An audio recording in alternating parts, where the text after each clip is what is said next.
and welcome back to an episode of Passport to Possibility. I'm here with a very special guest, James Taylor, all the way from the UK. He did the St Kitts Nevis Citizenship program a couple years ago and relocated to St Kitts. And so we're going to ask him a series of questions about him and his journey and what life is like in St Kitts.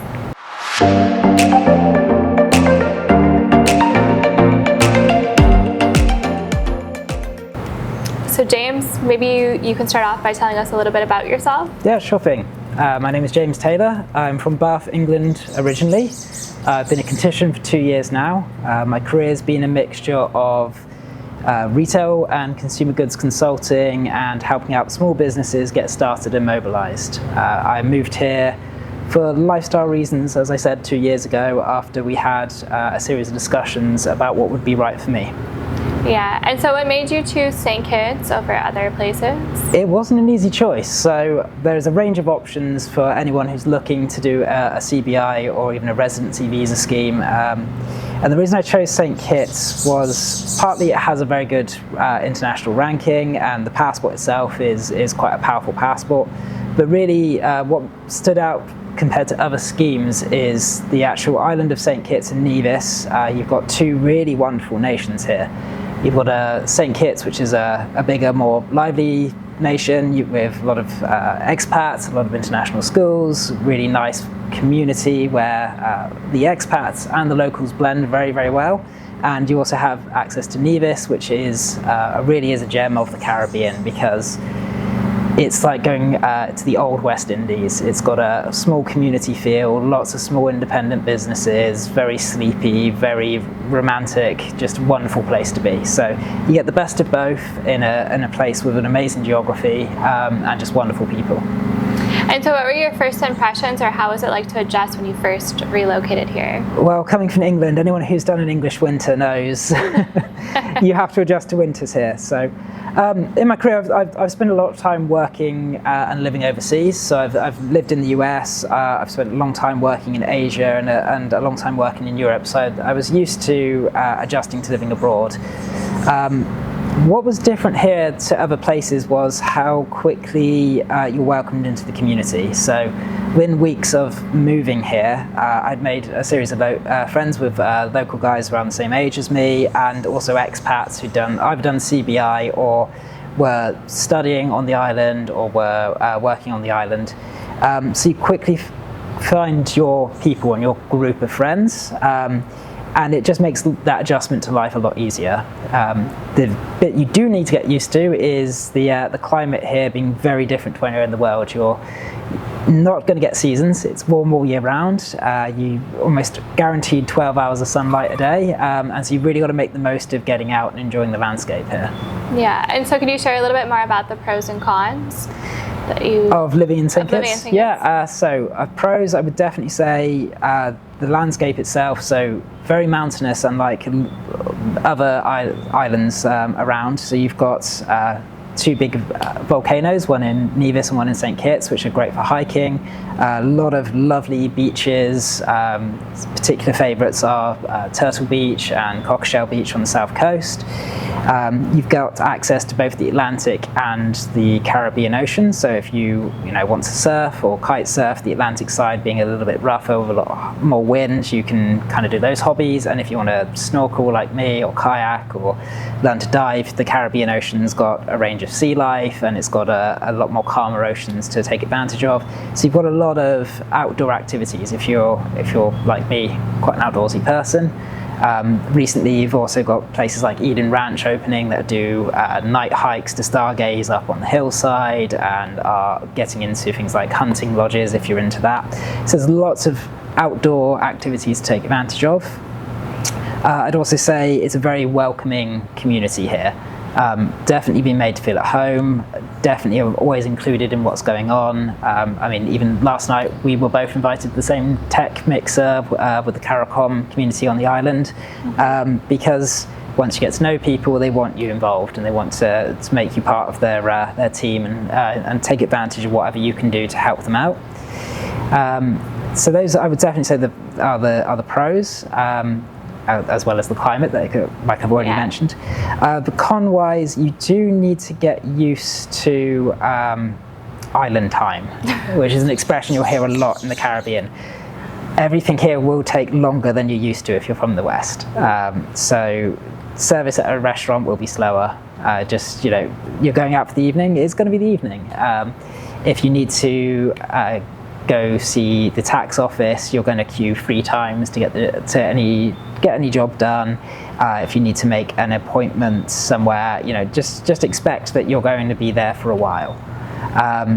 It's not a problem once you adjust it. It's about adjusting your expectations, because just things have a slower pace of life here. People don't rush. I think there's an expression, rush slowly. So as soon as you adjust your expectations, you get used to it very quickly.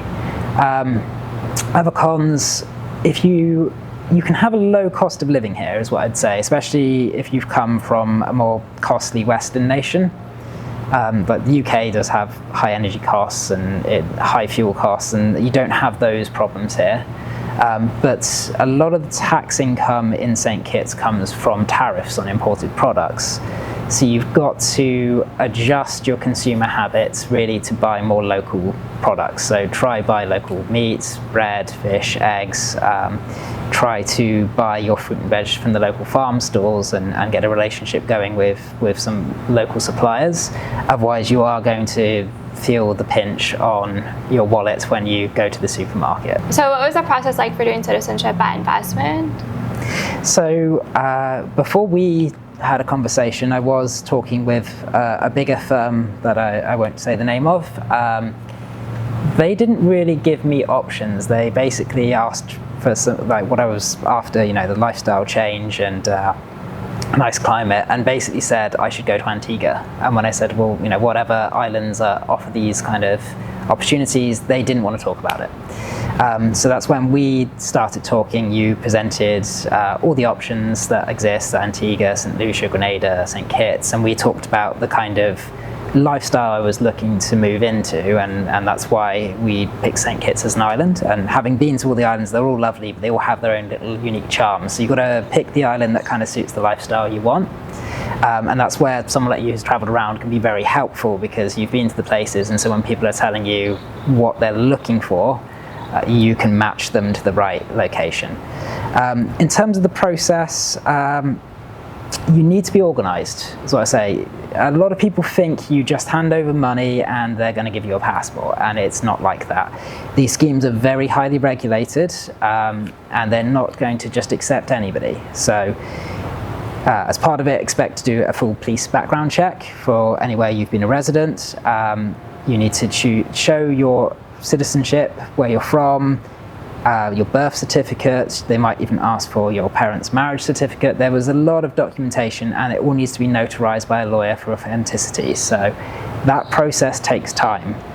So if you're thinking of doing this, it's best to engage with a lawyer early and work out your options, because even though the process itself says 3 to 6 months, that's from when you submit the application, not from when you start the process. Another thing to be prepared for is to get a lot of your banking history, because they're going to want to make sure your income is legitimate, that you've paid your taxes on this income. They don't want anything that's going to damage the program's legitimacy. So it is not, they have a stigma which isn't earned, I think. It's very thorough, so just expect it to take some time. And you're quite involved in the local business community. Do you want to talk a little bit more about that? Yeah, sure. So in the first few weeks of moving here, I made friends with a few guys locally. And the thing about St Kitts is a lot of the locals here have had education in the UK. So the guy I got chatting to, he sounded to me like he had a Yorkshire accent when we were talking. And I was like, oh, are you from the UK? He's like, no, I'm born and raised here, but I went to school in Leeds, and his dad went to school in Sheffield. So you quickly kind of form those local connections, because there is such a strong connection with the UK, US, Canada here. And we started, hanging out as friends quite a lot, and realised there was an opportunity to connect the expat community with the local business community, because a lot of the expats coming here, I think in the past might have been older people retiring, or were people just looking for the travel opportunities in the passport, but increasingly you're getting people who are in their kind of late 20s to early 40s, young families looking for a lifestyle change, but they bring with them a lot of experience. So we're getting people who are computer programmers in AI and cryptocurrency. You're getting people who have run successful businesses and have sold them and are retiring, but they're not interested in fully retiring yet and can offer a lot of skills to the local younger business community who are trying to grow their businesses internationally. So we started running just networking workshops every 3 months where we just hire a space at a bar, put out some wine and get the local business guys connected with the new expats coming in, and it helped people form connections, make friendships, start businesses, and from that I've just been doing completely free of charge freelance consulting for small businesses on how to grow, how to get started, and that's what I'm trying to get more of the expats to do, because you're just giving a little bit more back to the community you're part of. And you also were one of the main speakers, or you spoke at the St Kitts Nevis Investment Summit. Do you maybe want to talk a little bit more about that? Oh yeah, so that was May last year, and it's held at the Marriott. I think they do it every year now, if I'm correct, which is a very interesting summit because the government puts it on to show all of the new developments that they're doing, all of the opportunities there are for people who are coming in to invest. I was invited to speak there after a small article was written about me in the UK. It was part of a series of articles on Brits who are moving abroad and why they're doing it. So obviously me moving to the Caribbean was interesting because a lot of people would go to Dubai or Spain or Australia. So it kind of stood out a bit as something interesting. And as I explained in the article, it was for the lifestyle, for the climate, to have a slightly better cost of living and standard of living.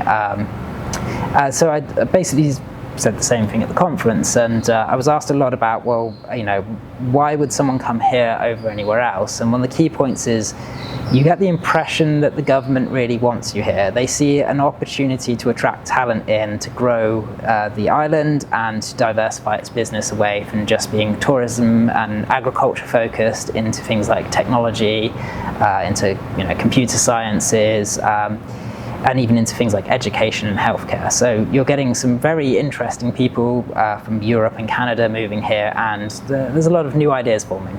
Yeah. Okay, did you maybe want to share a little bit more about your favorite things to do and places to go? Absolutely. So even if you're visiting here as a tourist or as a temporary guest on a visa scheme, or if you're living here, there's a few places that are absolute musts to go to. I would say Shipwreck Bar down on Discovery Beach. On every Sunday they put on music. It's a great place to eat, and then it's a favourite date spot of my girlfriend, so I'd like to go there on Sunday. I would also say there's a few standout beaches which are definitely worth visiting. So Cockleshell Beach on the south has a lovely view of Nevis. It's crystal blue water. It's an ideal spot for an afternoon for drinking and swimming and just making the most of that Caribbean lifestyle. I would also encourage everyone to get involved in some kind of water sport here. So we have the yacht club, which can teach you to sail, or you can learn to do open water swimming, take part in the Nevis to St Kitts swim, which I believe you've done, Jennifer, before. Yeah. Or the Peninsula swim, which goes from Discovery Beach to Frigate Bay Beach, which is, if you're less adventurous like me, is the one to aim for. Definitely get involved in things like that and snorkeling. Other standout places to go, Shiggity Shack usually has some fun activity going on, be it trivia or live music or karaoke, which is good fun. And then there's the spots of history on the island which are really standing out. So Brimstone Hill, perfectly preserved old British fort, gives you the Pirates of the Caribbean experience when you look around, or Old Road Rum. I think one of the island's probably most successful businesses now. Best rum in the world, I think now, twice, 2 years in a row. They do a tour of what was the original rum plantation and distillery. So you can see how it was made, all the artifacts they've discovered there, take part in a tasting, and it's right next to Rooney Manor as well, which is a beautifully preserved old home with lovely gardens. So those kind of things I would definitely take the opportunity to do here. And is there any special memory or special friendship that you'd like to share? Well, there is a memory that stands out. So having brought a kayak here, because that was the thing I wanted to get into, I took it out on Majors Bay maybe about 6 months ago, paddled out quite deep into the waters, and anyone who knows the Caribbean knows it's kind of famous for sea turtles. And so, maybe half a mile out from the shoreline, I had a turtle literally pop up next to me, coming up for air, and looked completely confused by what it was seeing. So literally stared at me for about 30-40 seconds before it disappeared. And it's stuck in my memory that, because it's a very unusual thing to happen. I would also, that's a particularly good one. And snorkeling down at Turtle Beach, again, another beautiful beach we've got here. There is some really nice deep coral there. The last time I was snorkeling there, I saw an eagle ray, which are quite rare to see. So spotted eagle ray swimming around. So I tell everyone you should definitely go snorkeling here, because you just don't know what you're going to see. Yeah. And so what do your friends and family think of your move? And when you first told them that you were going to move to St. Kitts, what did they say? Well, my parents were very supportive, because they get to spend their winters here now, which they definitely enjoy. I think at first a lot of people thought, why would you do a citizenship scheme when a lot of people I know go to Dubai and you get a job there, you have a tax-free income, you're still getting the climate and you're getting a good lifestyle, or are going to Australia or Spain, or even Portugal on a visa scheme. For me, as I explained to them, was if you want to invest somewhere, it's good to be a citizen, because visas are temporary and the rules change, the government changes, so what you want is consistency. So having a citizenship scheme gives you that permanent residence, permanent citizenship on an island, and it means that when you're buying a property here, like I did, you know that you are treated the same as a citizen, and if you want to build a business here, like I do, you're also going to have the same processes as a citizen. There's not extra steps and procedures to go through. And so for our listeners, do you have any other words or advice or anything you'd like to share? I think it's managing your expectations of coming here. There is a massive amount of pros with the lifestyle change you can make, as long as you're willing to accept it is the Caribbean. You're not going to, this place is not going to become the West, because it doesn't want to become the West. It wants to protect its culture and its heritage, and absolutely respect that. So take advantage of that. Go to the carnival and to the fets, meet local people, try out local food, try and partner with local businesses, because it will make your lifestyle here better.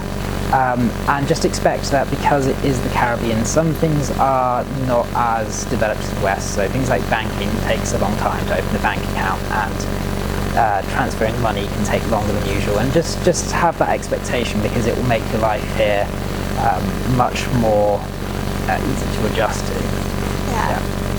All right, well, thank you so much, James, for sharing your story and perspective. And if you like this video, make sure to put a thumbs up. And we'll see you on another episode of Passport to Possibility. All the best.